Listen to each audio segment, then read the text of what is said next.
मैं महिमा आज आपको सुनाऊंगी हिंदी साहित्य की एक जानी मानी लेखिका आशा पूर्णा देवी की लिखी हुई कहानी बहम। तो आइए सुनते हैं। आखिर तुमको यह सब करने के लिए कहा किसने था? अपने हाथ में एक चिट्ठी लिए भूपाल ने जिस तेवर के साथ अपनी प्रियतमा से यह प्रश्न किया, उसे प्रेमालाप तो किसी भी मायने में नहीं कहा जा सकता। कनक घबरा उठी। वह तेजी से रसोई घर से बाहर निकली, लेकिन उसने डरते डरते पूछा, क्यों? मैंने क्या किया भला? मेरी नौकरी के लिए तुमने अपने भैया के पास चिट्ठी लिखी थी, है ना? खूब रोध होकर और कलेजा पीटकर। मेरी और अपने भैया शब्दों पर भूपाल ने बड़ा जोर दिया था। कनक मन ही मन आहत हुई या नहीं, कहा नहीं जा सकता। उसने बड़ी सहजता से उत्तर दिया, अच्छा तो यह बात थी। तभी तो मैं कह रही थी कि आखिर मुझसे कौन सी चूक हो गई और इसमें रोने गाने और छींकने वाली ओछी बात कहाँ से आ गई। मैंने तो उन्हें बस इतना ही लिखा था कि आप इतने बड़े दफ्तर के अफसर हैं, ढेर सारी जगह निकलती होंगी, एक आध जगह के बारे में जरा इधर का भी ध्यान रखें। अगर ऐसा बता भी दिया तो ऐसा कौन सा बड़ा भारी गुनाह हो गया? गुनाह? तुम भला ऐसा कर भी कैसे सकती हो? तुमने तो मुझ पर बड़ा भारी एहसान किया है। मुझे तो तुम्हारा एहसानमंद होना चाहिए। भैया ने 2 टूक जवाब लिख भेजा है, और वह भी अपने हाथ से। लो, पढ़ना है तो पढ़ो। और भैया को तो दोष दिया भी नहीं जा सकता। भूपाल की नौकरी चले जाने के बाद सुनील भैया ने कई बार उससे कहा कि वह उनके दफ्तर आकर मिले, लेकिन भूपाल ने भी जैसे कसम खा रखी है, अपने साले के अधीन काम नहीं कर सकूंगा। सुनील भैया भी आखिर क्या करें? और इसके बाद के 8 महीनों में किस तरह गुजर बसर हुई, इसे कनक ही जानती है। कनक ने झाड़ू पोंछा करने वाली नौकरानी को पहले ही हटा दिया था, जबकि खुद काम छोड़कर चला गया। कनक ने यह भी सोचा था कि धोबी का बंधा बनाया चक्कर हटा देने पर शायद कुछ बचत हो, लेकिन साबुन और सोडा खरीद पाना भी बड़ा कठिन हो गया है। धीरे धीरे और एक एक करके नाश्ता और जलपान, चाय और भात के संग साथ जुड़े रहने वाले दूसरे उपकरण धीरे धीरे गायब होते चले गए। अब सिर्फ दाल से ही गुजारा हो रहा है। गनीमत है अभी भी दाल उसे कहा जा सकता है। अगर उसे जल कहा जाता तो कोई गुस्ताखी नहीं होती।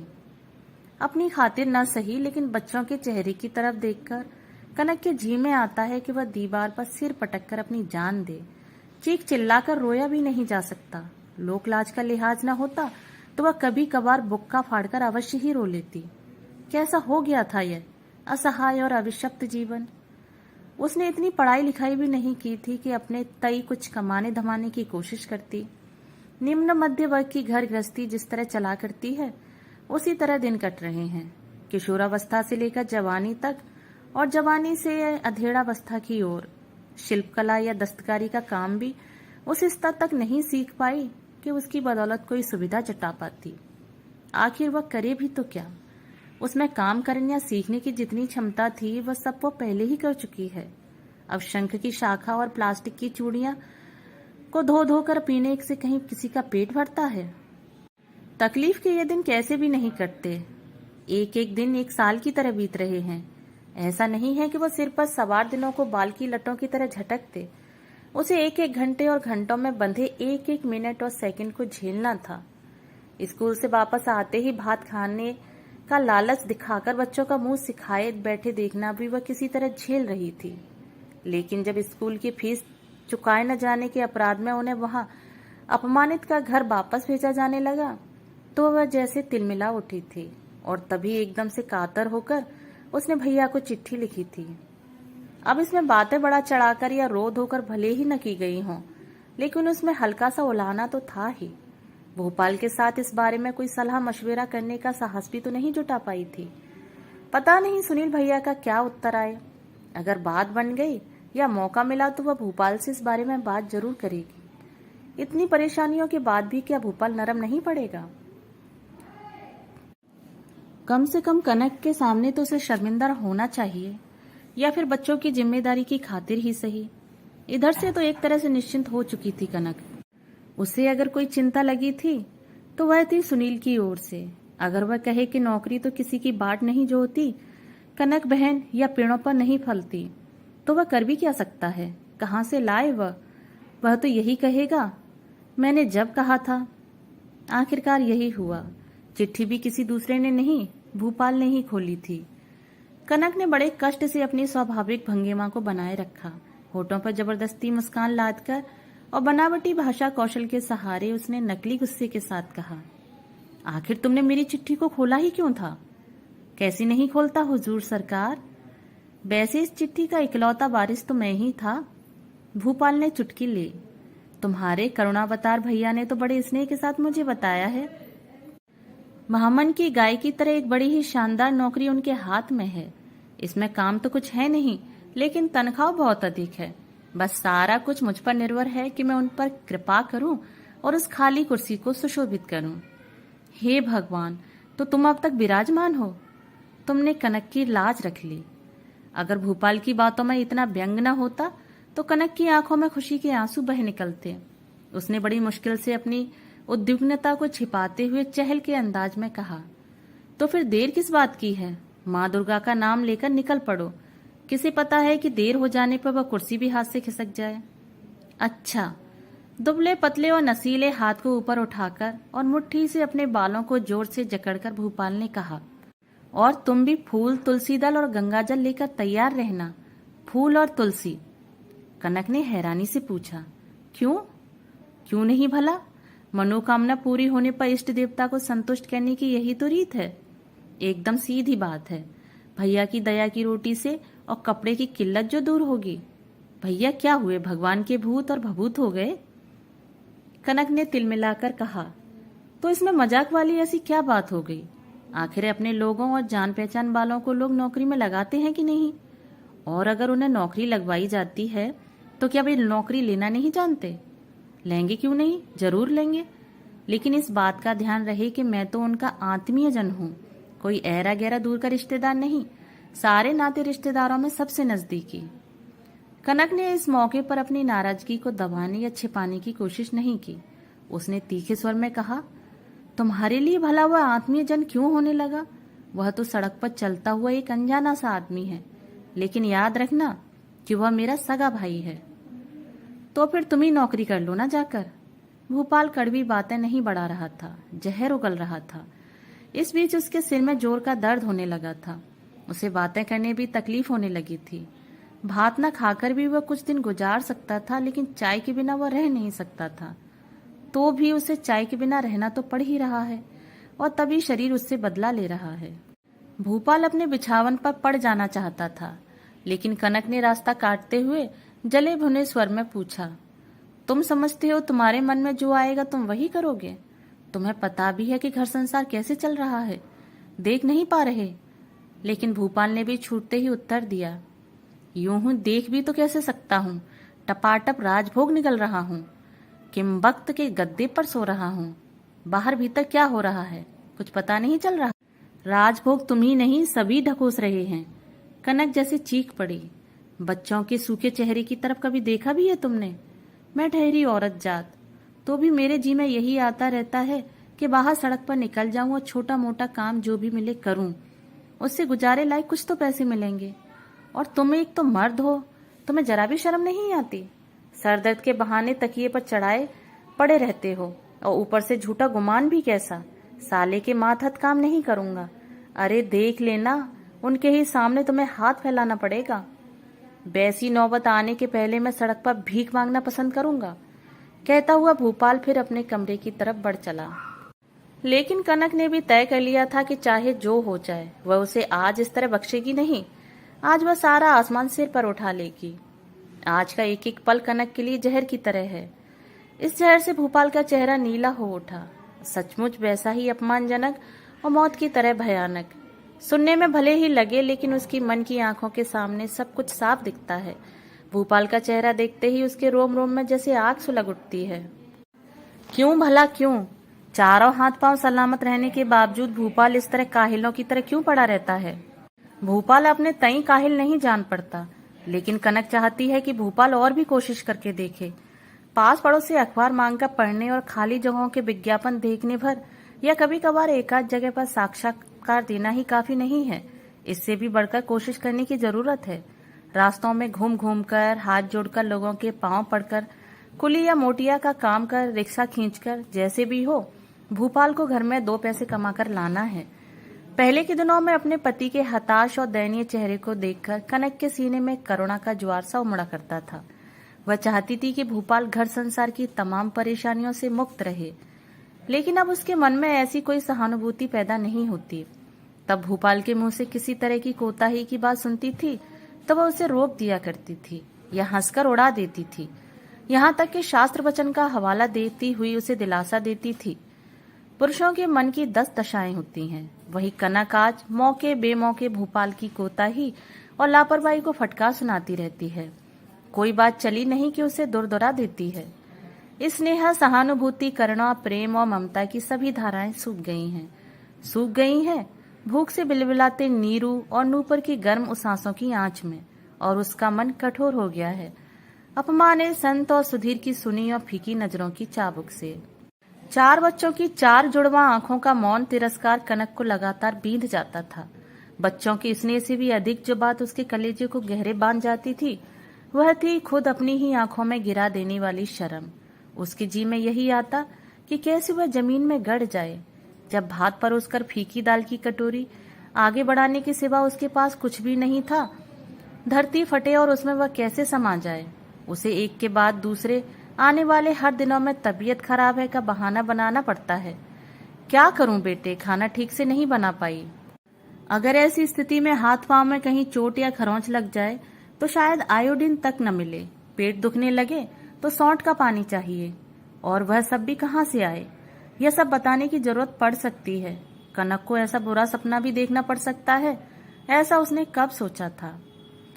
घर गृहस्थी के काम आने वाली हर एक चीज मौजूद धीरे धीरे गायब होती चली जा रही है और वह फिर दोबारा नहीं दिखती। कपड़े लत्ते जूते मोजे सब धीरे धीरे विदा हो रहे हैं। सारा रख रखाव बिखर गया है। भूपाल यह सब समझ नहीं पाता। अगर बच्चों ने कभी किसी बात पर जरा सा भी असंतोष प्रकट किया तो उसका जी जल जाता। उसका तर्क भी कुछ अजीब सा था। भूपाल कहा करता, ये कोई पराये नहीं है, नाते रिश्तेदार नहीं है, अरे घर के बच्चे हैं। अगर ये भी अपने बाप का दुख नहीं समझेंगे तो बाप को क्या पड़ी है कि इनकी आरती उतारता रहे। मैंने कोई इनकी तमाम जिम्मेदारियां उठाने का ठेका ले रखा है। कनक की बातों से भूपाल के तर्क का कोई तालमेल नहीं। तभी भूपाल की बात सुनकर कनक के तन मन में आग सी लग जाती है। अपनी तीखी आवाज में ढेर सारी कड़वाहट घोलते हुए कनक बोली, भीख मांगोगे? फिर तो बड़ी मर्दानगी बची रहेगी, है ना? सारी हेटी तो भैया के दफ्तर में काम करते ही होगी, और भैया की नौकरी भी कैसी है? उनका पांव जो दबाना है, उनके तलुए में तेल जो लगाना है, कोई खास फर्क नहीं है। तो फिर तुम नौकरी नहीं करोगे? नहीं। तो फिर भैया को क्या जवाब दोगे? कोई जरूरी है उत्तर देना? तुम चाहो तो जवाब दे देना, मुझे उसकी कोई खुशामद नहीं करनी है। कनक का चेहरा घृणा और गुस्से से विकृत हो गया। वह चिड़चिड़े स्वर में बोली, मुझे पता है तुम भैया से इतना क्यों चिढ़ते हो। वे एक बड़े अफसर हैं, गाड़ी पर घूमते फिरते हैं, तुम्हारा कलेजा सुलगता रहता है। लेकिन यह याद रखना, मैं अब तुम्हारे कहने में नहीं रहूंगी। अगर हुआ तो भैया के पास चली जाऊंगी या फिर किसी के यहाँ झाड़ू पोंछा करूंगी। अब यही तो देखना है कि तुम्हारी अकड़ भला किस बात और किस बूते पर टिकी रहती है। भूपाल और कनक आज एक दूसरे को काट खाने वाले खूंखार जानवर की तरह देख रहे थे। वे एक दूसरे को फाड़ खाने पर उतारू थे, वरना भूपाल की आंखों में ऐसी आग क्यों जल रही होती? उसकी बोली में ऐसी कड़वाहट क्यों थी? जब कमाई ही करनी है तो चाकरी करने क्यों जाओगी? और भी तो कई तरीके हैं। क्या कहा तुमने? क्या कहा? ना, मैंने कुछ कहा नहीं, लेकिन भैया भाभी की खुशामद करते हुए उनके यहाँ जाकर अड्डा जमाना भी कुछ बुरा नहीं होगा। उनकी जूठन कूठन भी किसी न किसी तरह पेट भर ही जाएगा। ठीक है, मैं वही करूंगी। अगर ना किया तो मैं भी। कनक के होठों तक आकर एक कठोर और कड़वी कसम अटक गई, क्योंकि ऐसी कसमें खाने का अभ्यास न था। उसका गला रुध गया। दूसरे दिन सुबह भूपाल घर से बाहर निकल गया। शाम ढल गई, रात हो आई, उसका कोई पता न था। कनक गुस्से में भरी थी। तभी नीरू दौड़ती हाफती माँ के पास पहुंची और बोली, माँ, बड़े मामा आ रहे हैं। भैया? उसे अपने पांव के नीचे से जमीन खिसकती सी लगी। आंखों के सामने अंधेरा सा छाने लगा। वह क्या जवाब देगी, क्या बहाने जुटाएगी? वह भोपाल को धक्के मारकर को तो उनके पास नहीं भेज सकती। खुद जाकर तो वह नौकरी मांगने से रहा। तो फिर क्या कहे, क्या करे? क्या वह भोपाल की बीमारी का बहाना बनाए? या फिर उनसे यह कह दे कि भैया तुमको कुछ लिखकर बताना ही मेरी गलती थी।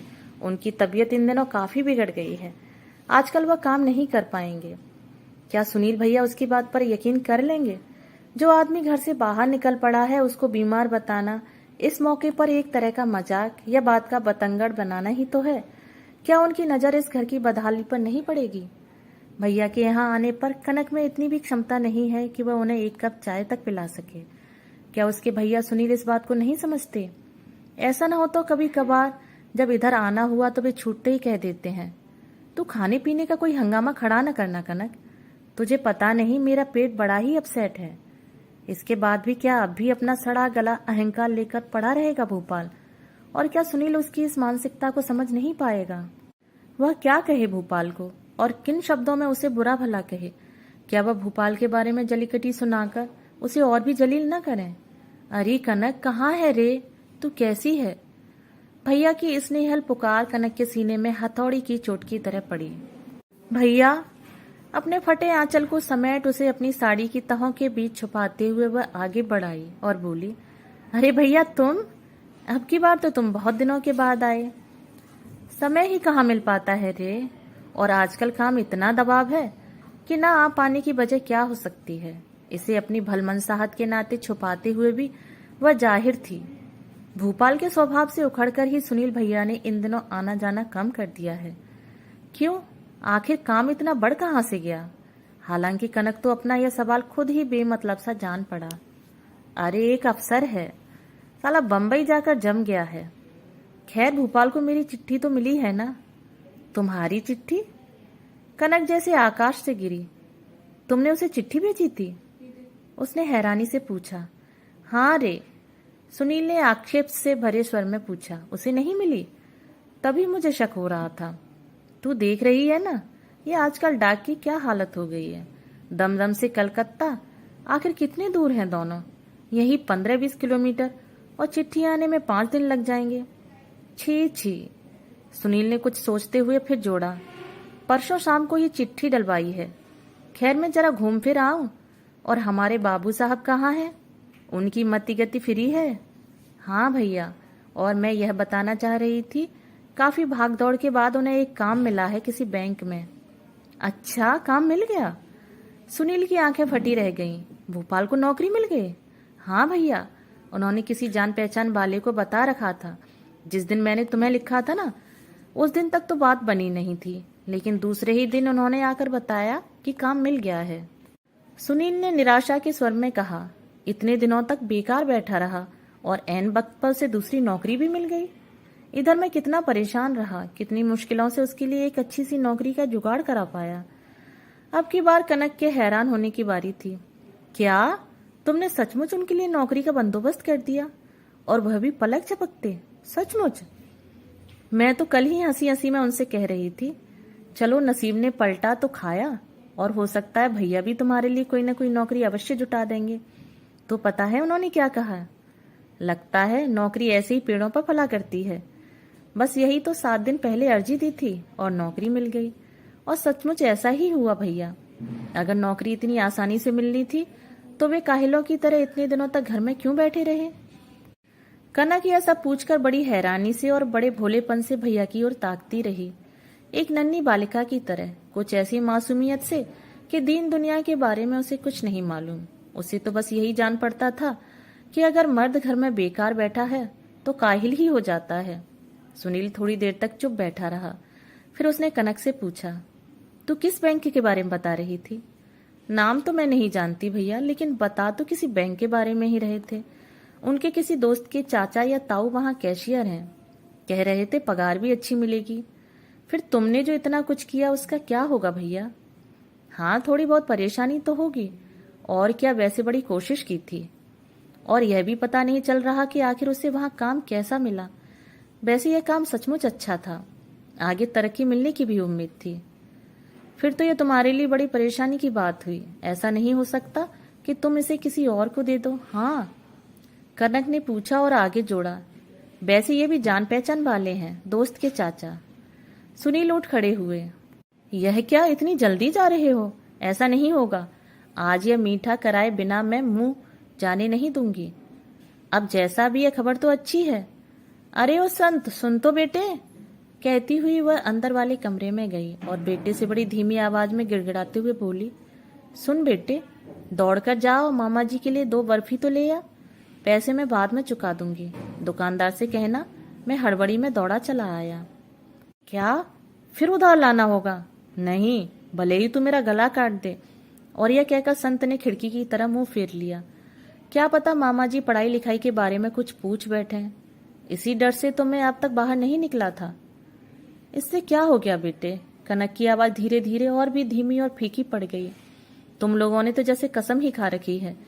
जरूरत पड़ने पर क्या मोहल्ले की दुकान से लोग सामान उधार नहीं लाते?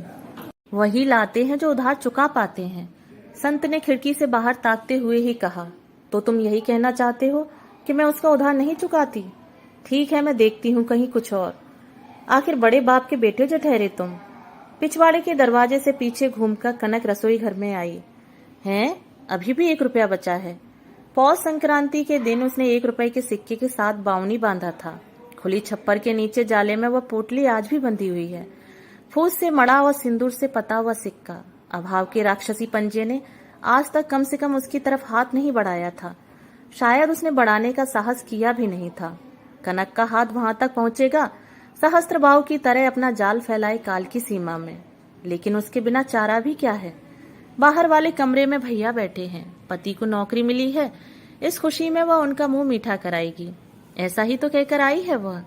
सिक्का में लगा सिंदूर पहुंचते पहुंचते उसके पुराने आंचल में छेद हो गया। लेकिन तो भी उसे इस बात का संदेह था कि कहीं उसकी व्यवस्था का अंतिम चिन्ह तो मिट नहीं गया। सिंदूर का वह दाग, कहीं दुकानदार इस बात को समझ तो नहीं जाएगा। और संत, कहीं संत इस बात को ना समझ ले। लक्ष्मी के नाम पर चढ़ाए गए रुपए से बर्फी मंगाकर खिलाने के बारे में वह कोई तर्क नहीं जुटा पाई। लेकिन क्या कनक भी कोई दलील दे सकती थी इस बारे में? लपलपाती आग के हाथों से अपने को बचाने के लिए आदमी पानी में क्यों कूद पड़ता है भला? और तब तैरना जानने और न जानने का सवाल ही कहाँ रह जाता है। क्या उस समय डूब जाने का डर होता है?